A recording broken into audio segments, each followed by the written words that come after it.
You probably wonder what I'm thinking right now. I was going to talk to you about stop thinking, and she said they just sang keep thinking, so. All right. Good morning. Welcome. Nice to be back. Thank you, Sue, for presiding today. I'm going to sound a chime, and I'm going to invite you to just drop into 30 seconds of silence with me, and then I will offer a prayer, and I'll share some ideas that I think are quite beautiful. So, nice to be back, to come home, Edmonton. Here we go.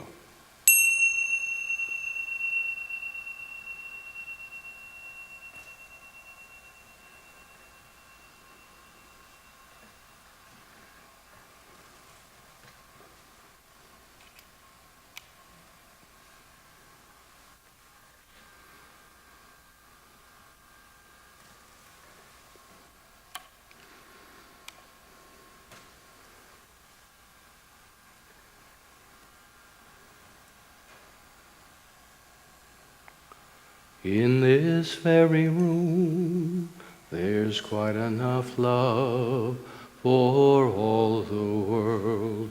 And in this very room, there's quite enough joy for all the world. And there's quite enough love and quite enough power to walk through our every fear.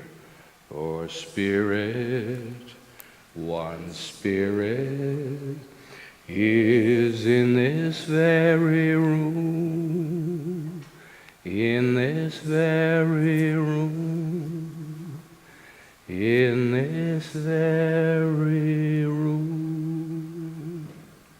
And so know with me, to drop into your heart.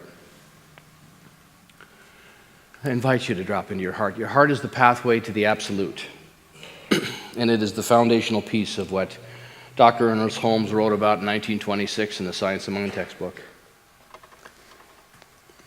And so what I'm going to invite you in this moment to put down anything and everything to enter that field of infinite possibility. And so I just give thanks, knowing as I recognize and invite you to allow my words to be your words. One power, one presence, one infinite activity, and that activity is the divine, spirit, source, universe, life with a capital L, whatever designator we give it. For some, the G word, the God word, stops us. So don't use that word. Use language that inspires you and drafts you forward so that you're inspired to make a difference in your life, to be transformed, to leave here today, to leave from that seat that you are sitting in today, in this moment, transformed forever. That is your choice. So it is not about just the information, it is about the information working through you and for you, this divine intelligence, because that is what it is seeking, and as we seek it, it seeks us. And so I give great thanks this day to be available to stand in this unified field and say yes to life. To stand knowing that my eternal nature, your eternal nature, that we are invincible, that we are here to create, that all of the troubles we see in the world are a result of people using this infinite law to the best of their ability, at the level of consciousness, their subjective nature, believing that in order to heal and to transform, it takes hard work, it takes time and effort and energy and years. And God bless the people that are on that path. But it can be in the twinkling of an eye as well. And so I stand with you in this opportunity and possibility, infinite possibility of growing up and waking up to our future selves. For this I give thanks. I release these words and invite you to say with me. And so it is. All right. So we're going to have a little flicker today, but Daniel and I have figured out what that flicker is all about. So there's hope. We'll eliminate that flicker. We know where it is now. And so use it to put yourself in trance, if nothing else. If you're looking up there and it's bothering you, it's an opportunity to go into trance. And trance is a beautiful place to be. Not France, trance. France is nice too, my understanding is it. So anyway, please have compassion for me when I show up on my shadow card. And as Dr. Gary just talked about, our cue card. Our cue card is an opportunity to integrate the shadow. And so when I'm on my shadow card, I have a tendency, because I've done, and I'll do a whole talk on my cue card Maybe I'll do that next week. Dr. Gary's coming. I can explain to you where all these things come from. But when I show up feeling flawed, feeling stupid, self-centered, or being stupid, living in lack, living alone, and fearful. So please have compassion for me when I do that, because this is who I've come here to be. I've come here to be brilliant, to be generous, to be creative, to whole, to love, to be empowered, to be unlimited. And so that is what I choose. That's when I get up in the morning and find myself on my shadow card, I get to say, hey, I came here not to be this, I came here to be that. We get to choose because the infinite intelligence always responds to our being nature. This divine intelligence always responds to our nature. And I'm going to talk about that. I was in Toronto. Laura and I went. Here's a great quote by Dr. Holmes. He started every talk with this. I changed it a bit. He said, there's a power for good in the universe, and we can use it, or you can use it. And I said, I can use it. So if you're having trouble one day, just stand up and say to yourself, there's a power for good in the universe, and I can use it. And I'm using it right now. And it's using me, because it's a reciprocity, back and forth. So Dr. Holmes said this. He said, we have within us a power that is greater than anything that we shall ever contact in the outer. A power that can overcome every obstacle in our lives and set us safe, satisfied, and at peace. Healed and prosperous in a new light, in a new life. Anybody for that? Yes. So this is the foundation of what we teach. And one of the reasons that we brought Dr. Gary in is because I looked around and we weren't doing this because the tendency with the world and the tendency with people, and it's not a finger pointing, it's not an accusation, because I'm guilty of it as well, is to live in separation, that there's something else than Spirit, there's something else than God. And having spent a week, I've got some things from Dr. Joe Dispenza I want to share with you today, and I've got a little bit of a video that I want to put up as well. I had to go out and buy a pointer last night. One of these little guys. Had to go to Longstrug and get one of these. And I had to go to the dog section, pet section. I said, where's the laser pointer? Oh, we're over the dogs. So now I got to go out and buy a dog this afternoon. It's so frustrating. Anyway. We have within us a power that is greater than anything we shall ever contact in the outer. But so much of us is connected to what's on the outer. And it's okay. We've fallen asleep in that. But waking up is so powerful and beautiful and wonderful. I spent 7 days with Dr. Joe Dispenza. 1,000 people. 1,000 people signed up for Joe's event. There were 1,100 there, 100 people in staff. We did some amazing things I'm going to share with you in a moment. One of the amazing things we did that was remarkable. And wonderful teaching is our third Dr. Joe Dispenza's events. He's taken you may have seen him in What the Bleep Do We Know, Planning Your Day. But brilliant man, because he's taken the neuroscience and he's applied it to spirituality. And every once in a while I close my eyes and Laura and I use his meditations. We got up this morning, did one of his meditations for an hour and 10 minutes. And it's just beautiful. It's such beautiful work. And the more I do it, the more I fall in love with it. And every time, once in a while, in my mind's eye, when I'm in the lucid dreaming, I see Dr. Ernest Holmes and Joe with their hands up like this together, because he's carrying on Dr. Holmes' legacy. Joe, the neuroscientists call it the quantum field. Joe doesn't refer to God. It's the quantum field. Dr. Holmes called it the absolute. I have 3 books laying around here somewhere I brought out to quote from, and I can't find them, so obviously I'm not supposed to use them today. But next week, if you come back, use them. But in it, it's the Holmes papers, and he talks about Judge Thomas Troward. And Dr. Holmes wrote in the Holmes papers that he got about 50% of his material from Judge Troward. And Judge Troward was an Englishman that he lived in East India, and he was a magistrate there. He was a judge. And he wrote extensively on the mystical nature of spirit. He studied the Hindu tradition. He'd come from a Christian tradition. But what he said is that when we are praying, and this is so important, that when we are doing our affirmative prayers, when we are living our lives with our past, from our past involved in it, or our future, we're not praying from that unified field. It is the absolute field. So how do we do that? How do we do that? How do we put that down? So I'm going to share some things with you today that I think are valuable and I think are so apropos to the work we're going to do with Dr. Gary Simmons. Because what happens with most people is that our programs run us. Have you ever watched a television program? Anybody here have a television? And they program it. And have you ever noticed in between the programs that we watch, they have what? Commercials. And do you think if that didn't work, they would be spending billions of dollars every year programming?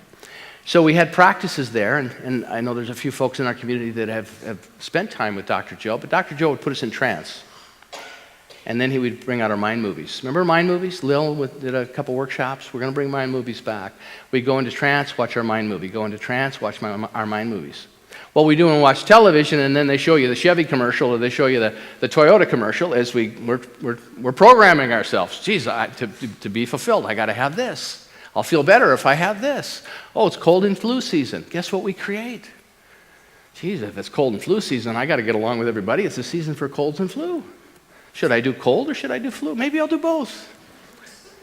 So anyway, I wanted to talk today about infinite possibilities. And there's that beautiful flicker. I'm going to love it every time I look up there. Well, three things: coming to the edge, the quantum field, and the transformation formula. So this is a building. It's in Toronto. It's the Westin Hotel. And so up on top there, you can see a few of them. There's 6 stations. 34-story building. And Dr. Joe, as the challenge for everyone there, decided that we should all rappel down this 34-story building. And so I'm going to cue this up. This is a video. I think I can get going here. I played it the other day. There it is. So this is a video. See this fella coming down here? I'm going to use this pointer. There's a guy coming down. There's this person on the right here. See this little person here? That's Laura. So when Laura was coming down, she said, I thought I was flying down. And then this guy next to me goes, whoosh. So this is Ian. He and his 2 brothers, about Daniel's age here, our beautiful Daniel, all were in attendance at Joe Dispenza. So he's making his way down there pretty good. And then every once in a while, you look back up, and Laura's slowly making her way down. And so it was very interesting how Dr. Joe used this for teaching. So there she is. And you know what? She's right there, so you know she got down safe. Yeah. Well, there's Ian. Ian coming down, and one of his brothers was filming this and happened to get Laura in it. So we said, could you send that to us? So there he is, just a beautiful guy. And so everyone came down, 990 people out of 1,100. And so what Dr. Joe said, and it was so beautiful, that we have to work to our edge. We have to work to our edge. And so if your edge is to go up, so I went up there, and I had rappelled on the north shore of Lake Superior. I went through Outward Bound when I was 17 years old, and it changed the trajectory of my life forever. It's a month-long experience of newness, being uncomfortable, being incredibly uncomfortable. Last time I rappelled, I had a belt around my waist and a carabiner and a rope. And this was set up so beautifully because there's 2 ropes, they each hold 11,000 pounds, and it's pretty much foolproof. It's a beautiful company these guys come from Nova Scotia. And so the girl next to me that came up to go down, all the way up, because you have to, of course, climb up the building. You take the elevator, and then you climb up to the roof to get out there. And but it's a long way down, as you can see. And I'll stop that now, if I can. Not sure what else well, maybe I won't stop it. No, he's still hanging there. There's Ian hanging. We'll let him hang. But so the young lady, Allison, she's also from Vancouver. So we had a group of 50 people that were in our group. We were the Golden Bees. And he's taking a break, hanging there right now. His brothers are. Once you figure it out, a little mechanism, and you release the rope. If you go too fast, it locks up. So when I got up there, and I thought, and so I watched Laura go down. She went down before me, and then this lovely little girl that was terrified went down before me, and I thought, I gotta go down. So I hadn't done it in 40 years, but getting down, or when I was there, I realized that I decided not to look down, just because I get a little wobbly with heights, or used to. But I realized I can only focus on the mechanism that will lower me. That was the only thing I gave my energy to, was how the process. And I thought, everybody else is going down, everybody's safe. We'll click this thing. So people would go up, they'd crawl to the edge like I did. First they'd tie a rope on you in case you fall over the edge, and you look and you see how far down it is. And Joe said, for some of you that might be your edge. Maybe that's all you can do today, is look over. And that's okay. But now you have the information to know what your next edge is. And it's people here on this planet, in this movement, the willingness to go to our edge and then let it work for us and to go a bit further. Because we're here to create. We're here to create. As Joe said, the theme to this was waking up in our future. And it's about trusting ourselves. It's about trusting one another. It's about trusting the equipment. I stood there, and the stories that went through my head, making up the reasons to go and the reasons not to go. And finally, what I had to do, sorry, ladies, I had to stop thinking. Stop thinking. Just do it. Take action. Stop thinking. Because I come up with every good reason. Oh, I got a sore hip. I got a sore knee. I got a sore this or that. Oh, I don't think so. I've done this once already. I watched Sue go down. I go, darn it. Sue did it. Now I got to do it. Here she was today. She didn't know she was going to preside, so she went to the edge today. She got up and she presided. Our presider, wherever they are, we love you. Gave Sue an opportunity to go to her edge. So the edge is important. What conversation are you not having with someone that you know you should have? That could be your edge. What piece of forgiveness? Because what happens and becomes so apparent as Dr. Joe was doing this work with us. So I'll forward here. So we get so you see this fella here. You see that figure there? That's me coming down. Sue took these pictures and she sent them to me. And there I am again. So just to let you know, I came down, and I've got proof of it. But it was such a different experience for me, because when I did this when I was 17, it was sheer terror. I hated it. I used every word my mother said never to use in my life coming down, and especially going from the horizontal to the vertical. That's the scary part, because you feel like you lose complete control. But I realized that what I wanted to do with this was to be mindful. I just wanted to stay present with it. I didn't want it. So what I kept doing when I would start to think too much, I would go back to my heart. I would just breathe into my heart. And Joe had been practicing this, and we were fortunate because we'd been there about 3 or 4 days before we made the descent. So the first group, who knows? They didn't get as on-ramped and equipped as we did later. So it's coming to the edge. Our community, as we're bringing Dr. Gary in to do this work, this is revolutionary work. We did a Power of 8 group yesterday, and I probably met a dozen people from Edmonton at the Joe event.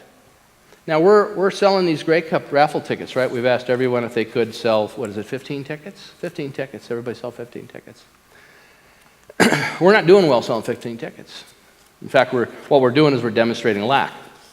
And I say that not because once again, to point fingers, but to let you know, to give you the current event. So we all get to Joe. Joe's got 1,000 people there. Everybody paid $1,850 to be at that event. So if you multiply that times 1,000, you realize that's $1.85 million in 1 week for one event. And so we're going to sell these tickets. It makes it kind of puny, doesn't it? So what I know is, and as Dr. Gary has said to me, if everyone here was doing what they could do and can do, we wouldn't have any problem. Just saying. And it's our opportunity to come to our edge. If we are indignant about the greed that we see on the planet, and there's a lot of greed. There's a lot of greed. And it's affecting politics, it's affecting many of the programs. Being blessed to live in Canada and see what healthcare does for everyone. It's one of the things I love about this country. It's, my God, people take care of one another here. I've never met a Canadian yet complaining about it. And you have this great big monstrosity down below us here in the south that it's appalling to many that we would care for one another in that capacity.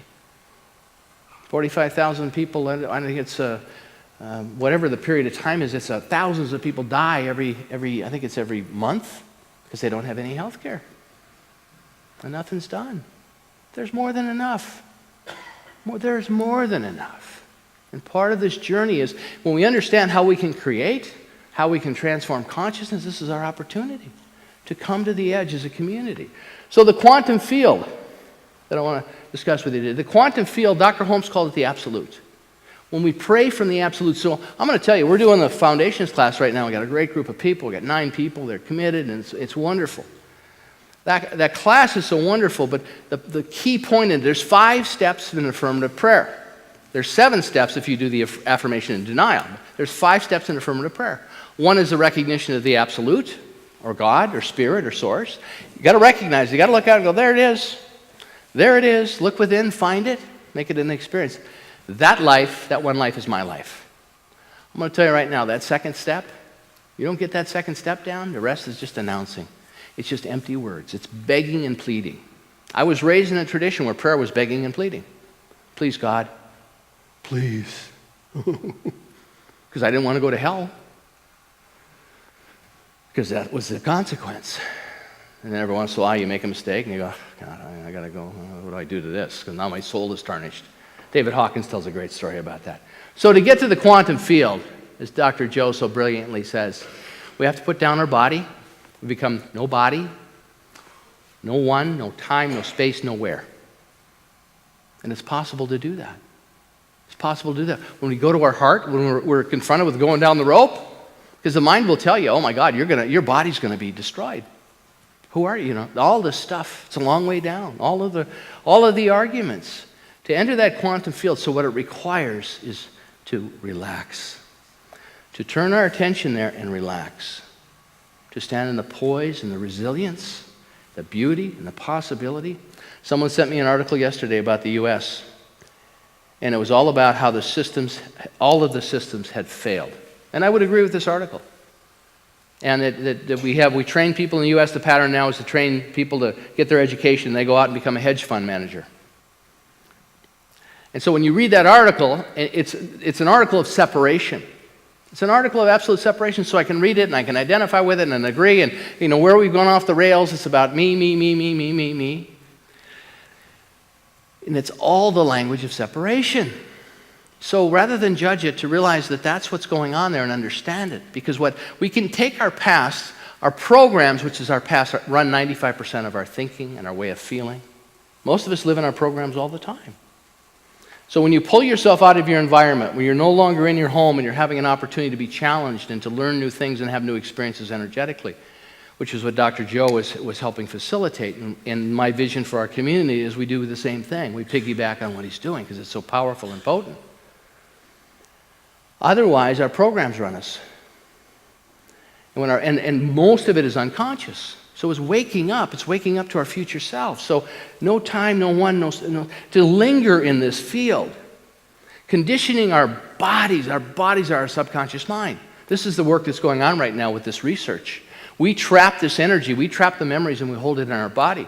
Part of the work with Dr. Joe is he teaches a breathing technique that activates the pineal gland. And I'm going to share that with you. I won't share it with you today because it's quite powerful, but it amplifies the experience and it opens things. It accelerates. It accelerates. So 95% of our state, our beingness, is from our habits and our memorized program. So here's a picture of a woman in a mirror. And Dr. Joe used this illustration, didn't use that one, used the picture of himself. Our future self is out there. Our future self is out there. The healthy one, the brilliant one, the abundant one, the joyful one is out there. It's there now. We don't have to go get it. We just have to welcome it and open to it. That's what happens with instantaneous healing. We did 3 healing circles there. 1,000 people walking around this great big ballroom. I'm so used to powering up here in these Power of 8 circles. I'm ready to go in 3 minutes. Joe powered us up for like half an hour. And he talks about when you activate the heart, what happens is the energy from the heart goes down through the arms into the hands. You Reiki practitioners know that. But when we activate the heart, that energy goes down through the hands. Well, I'm walking around the circle with everybody. Everybody's going a different pace, but we're all going in the same direction. At first, people wanted to walk against the grain, which was really interesting. And I don't know who turned them around, but they turned around pretty soon because they realized, no, we're going this way. And there was no rhyme or reason which way. It wasn't a better way to walk one way or another, but we all walked the same way. And we created this coherent field of possibility. And of course, we'd been in meditation for 5 or 6 hours at that point in time. But I was ramped up, ready to go in 3 minutes. And I thought, and 10 minutes later, I'm like, I better put this on simmer for a while because it feels like my hands are going to explode. Well, it was amazing. But with this illustration, that future self is there. It's like going to a library and picking it out. So why do we do a cue card? I don't want to live in lack. I don't want to live in fear. I don't want to live in competition. I got that figured out. I want to go way down there. There's a future self for me right down there. And I'm going to pull it out. I'm going to check it out of the library. And I'm never going to return the book because it says brilliant and abundant and healthy and happy and free and creative. So how do I get there? The more I linger in the absolute, the more we linger in the oneness. And anyone can do this. It just requires willingness. The more we can linger in oneness, the more beautiful things can happen in our lives. This infinite divine, we didn't even set intentions with people. We did the healing circles, random 8 people. Find 8 other people, make a circle. We made it a circle. People would come in, never saw them before in my life. Had incredible healings. Instantaneously, because as Dr. Joe said, and we know from the neuroscience, what happens is the pattern that comes from the programming in the quantum field unwinds. That's what happens when we do affirmative prayer and there's an instantaneous healing. And it's happened in our tradition, and it happened in Toronto. Why should it be rare? Why should it be rare? But we have to be ready. We have to be open. We have to be willing to let that pattern, that conditioning, unwind. That's why we're doing this work with the Q process. Q process invites us to look at our programming and realize it's not who I came here to be. I came here to be this. That's the opportunity. And the infinite says, oh my gosh, that's so great. Something new. Because our souls start to wake up. So when we went over this building, it's an opportunity for the soul to wake up. Because our soul will stay asleep forever. Lifetime after lifetime after lifetime. And then our past continues to inform us. Dr. Holmes said mind. M, capital M means God. Anything you read from Dr. Holmes and he capitalizes, it's another designator for the term God. Mind, all mind is right here. It is God's mind, God's creative power, God's creative life. We have as much of this power to use in our daily life as we can believe in and embody. And we don't force it. We bring awareness to it. We bring mastery to it. See, our programs can run us, or our programs can provide wisdom. I did that. Not doing that anymore. Oh, engaged in that. That was my habit. That was my pattern. Not doing that anymore. Mind, all mind is right here. It's God's mind, God's creative power, God's creative life. We have as much of this power to use in our daily life as we can believe in and embody. So the transformation formula. Number one, heal our sense of separation. It's not you and I. The more we live in the unified field, the more we see the oneness, we see the God presence in one another. I'm looking at the face of God. This is the face of God. You are eternal. You are invincible. You are powerful. What happens is we fall asleep in our program. And we think, well, it's this. My family did this. You know, we did this. That's my history. It doesn't have anything to do with right now. And it can inform us and provide wisdom so we can make better choices. When are we going to start surrendering to fear? Start surrendering to love rather than to fear. Wouldn't that be a new one? Geez, I'm starting to get scared. You know what? I'm going to go into my heart. I'm going to surrender to love. Because there's a loving intelligence that I'm partnering with right now. It won't partner with us unless we invite it. Loving intelligence I'm partnering with. Isn't it remarkable the success we had over the summer with our Power of 8 groups, and we're continuing with that? The connection? See, we need one another because that's God. I want to partner with God right there. Right there. I want to partner with that God within you that's sleeping right now. Because when I partner with it, it knows it comes alive. You don't even have to give your consent to it. That's what all the great avatars and teachers and healers throughout the ages have done. So healing a sense of separation. The gamma brain frequency.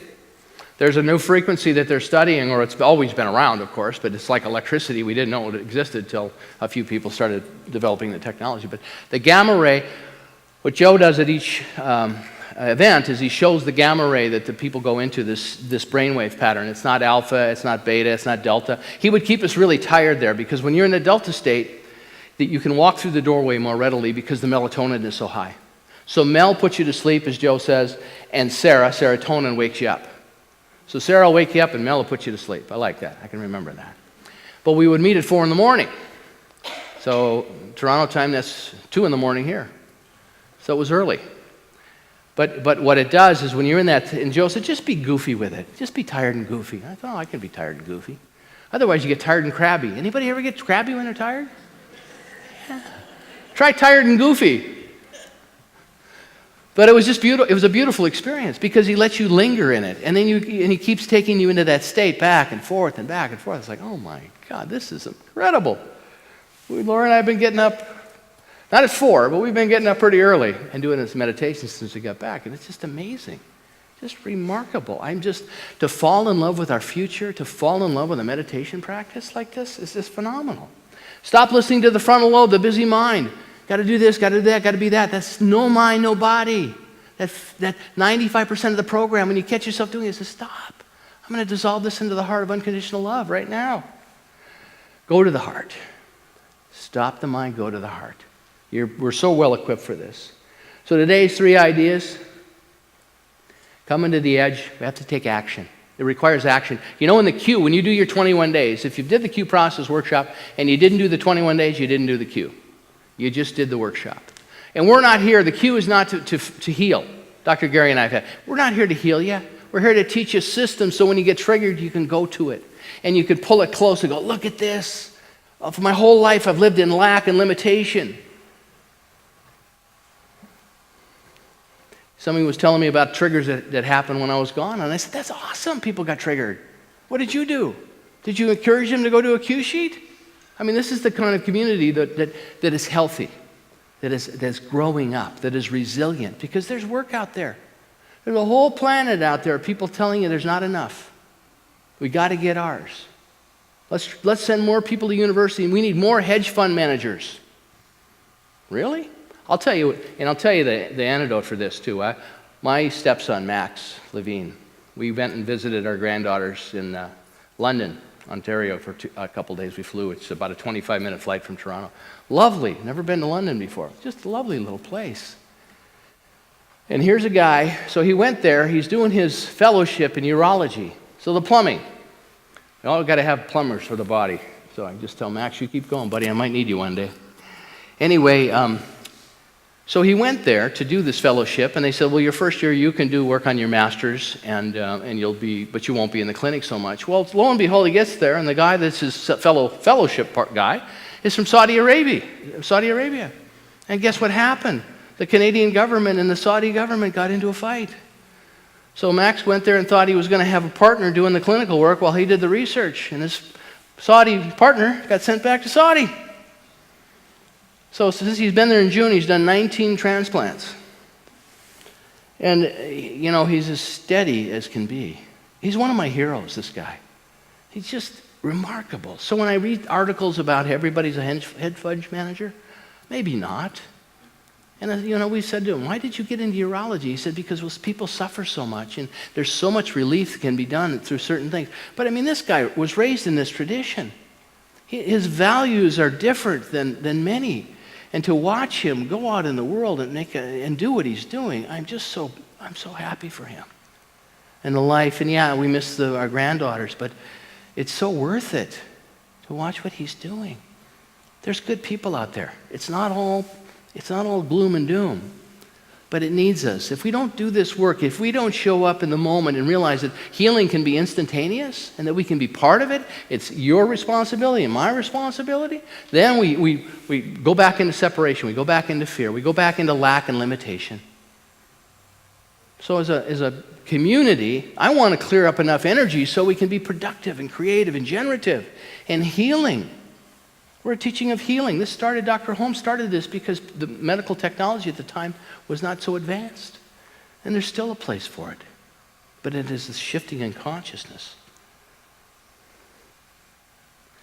We get into people-pleasing. It keeps us from taking chances. We get into, we love to gossip. Joe talked about friends that he has, and he has discussions. And I love this. He said, I have discussions with people that when I get done having that conversation with them, I am transformed. I am on fire with my life. I am so empowered. I am so inspired. I got friends, we get together and talk and talk and talk. Do you have those kind of conversations with people? Because the other part of that is gossiping. And Joe talked about that. The biggest fear we have when we say, geez, I got to stop gossiping, is we're worried that once we leave the group of gossipers, that they're going to start gossiping about me. I'll become the topic. I've had people over the years tell me, there's a crew that goes over a second cup every Sunday and have you for lunch. Oh, okay. It's part of the deal. But it's our nature to go gossip, tell story, find out, make stuff up. I've had people come and make accusations. You know, if that's true, what you're saying about me, it'll be all over town. Give it 15 more minutes. Then I go home. So thanks for sharing. Don't give it any energy. It's very disappointing when somebody makes something up and you don't give it any traction. The quantum field, the heart meditation, trance. Find ways in your day to go into trance. If you have a fireplace, remember the Shaw TV? You got the fireplace. That'll put you into trance. Watch it. Watch it. I come home and there's been a few things that have happened, and immediately I say, I'm going into trance. I'm not listening to this because I don't want to take it on. It's not that I don't care, but I know if I take it on, I'll start running my program. And then I'm no good to anybody. It's like, not mine, not mine. The heart, meditation, trance. The heart can get us there. Meditation is so important. Trance. I just posted something on my Facebook page about this gamma. And the gamma, this fella that does the, if you're my Facebook friend, you'll see it posted on my page. He talks about that meditators, long-term meditators, become superhuman after 62,000 hours of meditation. I thought, wow, that's a long, long time. If I do an hour meditation a year, I got to live 62,000 years. I'll never get there. But what Dr. Joe's finding with the meditation techniques he's teaching, and many others, not just him, we can accelerate it. It's happening faster and faster and faster. The heart meditation, the trance, the transformational formula. Heal the separation. When you find yourself in that state of separation, what brings you into union? Gratitude, connection. Your good is my good. Find yourself a meditation. Find yourself something that slows you down. Staring at water. I think guys go fishing because it puts them into that meditative state. It's not about catching fish. For some it is. But for most, you're just staring at the water. Staring at the fireplace. Joe's got a kaleidoscope. He would take us with the kaleidoscope and then we'd look at our mind movie. Back and forth. I mentioned that. Back and forth. To memorize it in that clear state of beingness. Stop thinking. 95% of our thoughts are habits and patterns and programs. And go to the heart. Dr. Ernest Holmes said this: one day our conversations will be in heaven. One day our conversations will be in heaven. And that heavenly state is the absolute state. I see the God presence in you. I support you in your unlimited possibilities and opportunities. We have never had a situation like we have on this planet right now. And it's our opportunity to call forth our future selves, to do our own healing, to do our own cleanup, to do our own wake up, and move forward in our lives. It's exciting. You're not an accident you're here right now. It's not an accident that you've had the traumas and the disappointments and the heartbreaks. And so take those things and use them for wisdom. Don't identify with them. It's not who you are. You're not your body. You're no one. You are so vast and large and beautiful. The more we can linger in that field, the more good can find us. And we'll know it's ours because it'll show up. We don't have, when we walked the circle and the people were in the middle for healing, didn't even set an intention. We just held the space in the unified field. There's a woman from Edmonton, that was there. She had 3 kidney stones. She'd had surgery after surgery after surgery. She got up and did a testimonial afterwards. She said, my pain is completely gone. And she said, I had a vision when I was laying in the circle, a woman, this beautiful, looked like an angel, standing there. She said, I thought I had 2 stones. There were 3 stones in the angel's hand. And she talked about it. And she said, I know it was right. It was instantaneous. A woman with eczema, her whole life eczema. Eczema disappeared, being in the healing circle. The infinite intelligence knows. It's good to set an intention because our minds need that. I'm not saying don't do that. We do that with the power of 8. Good, get clear about it. Give it direction. But when we're in that state, when we're in that absolute field, good things happen. And Ernest Holmes knew that. It's a foundational piece of what he did. There's one life. That life is spirit. That life is source. That life is my life now. Right now. Without doubt. It's so powerful. Dr. Ernest, one day our conversations will be in heaven. And the last quote I want to share with you today is Joseph Campbell said. I love Joseph Campbell. Participate joyfully in the sorrows of the world. We cannot cure the world of sorrows, but we can choose to live in joy. So live in joy today. Live in joy. Find some reason to live in joy. Dr. Joe said that we can heal people just by standing next to them. Isn't that cool? We make a difference. You know, that you show up in that unified field, you're irresistible. And it's not the goal or the purpose of the whole thing, but it's what happens. We are always communicating. Next week, I'm going to bring my energy stick with me. I knew I'd run out of time today, so I'll bring it next week. But it's just such a beautiful illustration of how we're connected. We are connected, folks. And I want the connection that you feel cycling through me to be one of unconditional love, of possibility, of opportunity, of more than enough. So thank you all for your love, your support. Just keep being you. Just keep showing up and being you and loving to the best of your ability. Drop into the heart. Go there. Because we don't need crisis to wake us up. Most people think they need crisis to wake up. We don't. We don't. So let the love carry you there. Blessings, and so it is.